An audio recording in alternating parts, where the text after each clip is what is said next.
Hello, friends. Jerry Potente just signing in. I guess you could call this a sort of gratitude journal 111,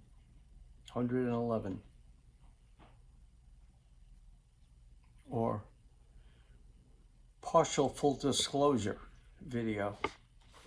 So I go on and I found a lot of comfort after Lou died by finding these music podcasters who are into progressive rock and classical rock, stuff that I love. And I tune in today. And I find one of the shows that really gives me solace, Pete Pardo at the Sea of Tranquility.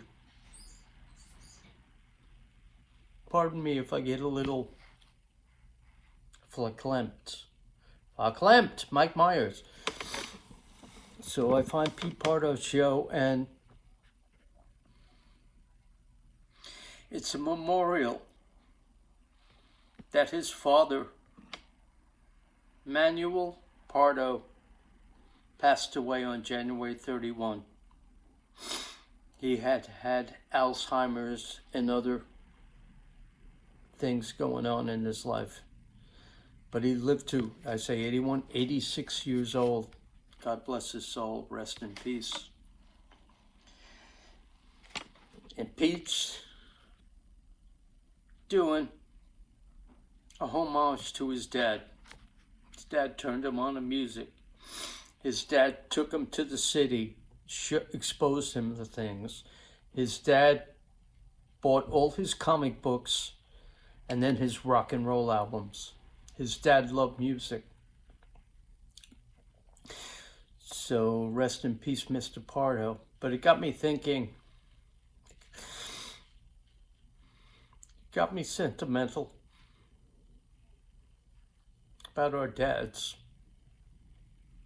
Cultural divide that happened with the age of Aquarius, and how many of our dads turned us on to music and taught us a lot of life lessons, shared a lot with us, and yet we had that rift. Ooh, we're the young kids and we go to college and we like to be hippies. We listen to rock and you guys listen to Frank Sinatra and Nat King Cole and Ella Fitzgerald. Well, you know what I mean. So I listened to this beautiful tribute that Pete Pardo did for his dad. I was moved and I commented, neither here nor there. And then I go on another, my favorite podcast, Andy Edwards. And somehow, it has nothing to do with what he's originally talking about. But Andy tells us how in his musical studio, where he's filmed over 1,000 podcasts, he's got the ashes of his father. I know this is going to get sentimental. I don't want this to be a Jerry Springer thing. He's got the ashes of his father. His father was a jazz drummer. Turned him on to a lot of great music and actually liked some rock, but not everything. It's a big thing with our dads, man. Somehow, our dads who love music just couldn't relate either to the Beatles or the Stones or the Kinks. And I get that, man. So Andy's talking about the ashes of his dad. And then I think how I was lucky enough to have my dad, Joe Potente, turn me on to music, turn me on to a lot of things. We had our clashes, but we also were simpatico on a lot of things, like being kind to people and animals. And then I think how he died, and when he died, and how totally screwed up I was. Yeah, this is not what you're supposed to do on videos, right? You're supposed to keep a brave front, curated image. How wonderful you're doing. Oh, I just got the Bunsen Prize for discovering a new planet outside of Uranus and Pluto. I'm not going to do that. I'm going to be totally honest. No performing flea, no song, no attempt at comedy.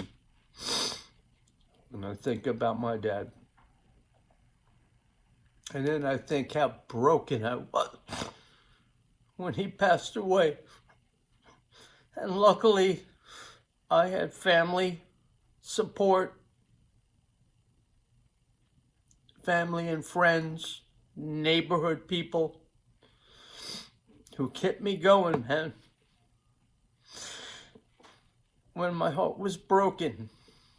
Yeah, it's probably a Jerry Springer victimization thing, but I'm no victim. I'm a survivor of life. And I hope to be a thriver of life. And then because of my love of music and writing songs that were in honor of my dad and girls I would like to boff, maybe never had the opportunity to. Or the wherewithal, you know what I mean? Jelly beans.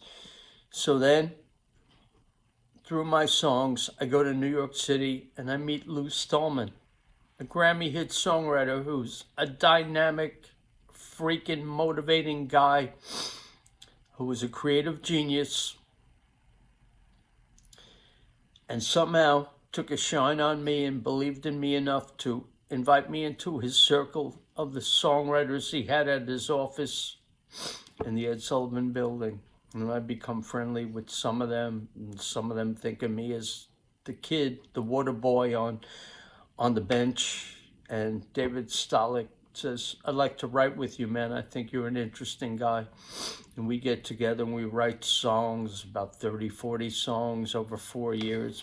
David went off to CNN after that. And I think how, in my mind, Lou Stallman became my surrogate father. He became my second dad, man. A motivator, a coach, the only professional guy with success I ever met who believed in me. Not a family member. Not someone saying, you should have gone to medical school, or would you like to be a priest? The only guy who believed in me for my songs and my visual art talents and my ideas that were a little kooky and out of the box, I must admit. I had a 44-year relationship with Lou Stallman as a friend, as a father figure, as a collaborator.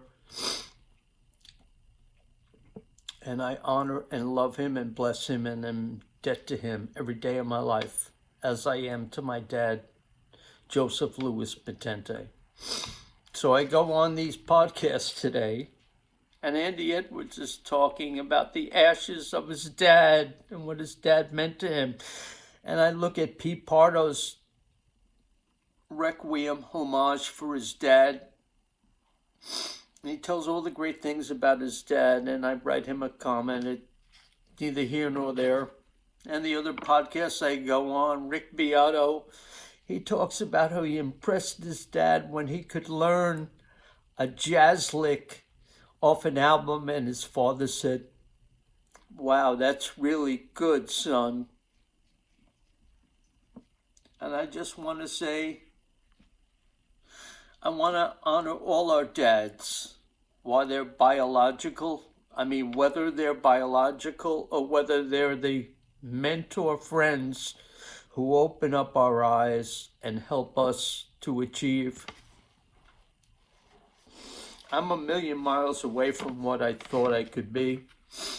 Maybe I'll get there. Maybe I'll be a big success. Maybe I won't.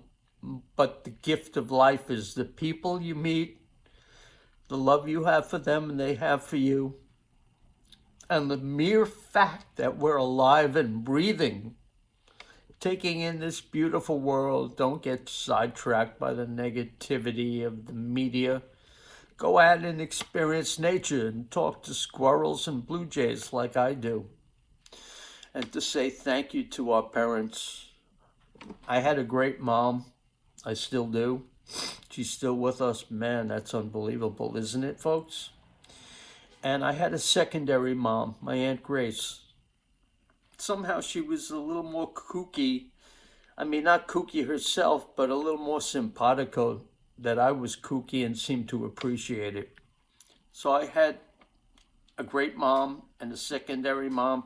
I had a great dad who was a little troubled, but who isn't in this world. And I had a great surrogate dad in Lou Stallman. I think that's all I really want to say. I'm not going to give some inspirational speech to you about honoring your parents, although that's sort of counterintuitive. Honor your parents. And I just feel like I had to share this.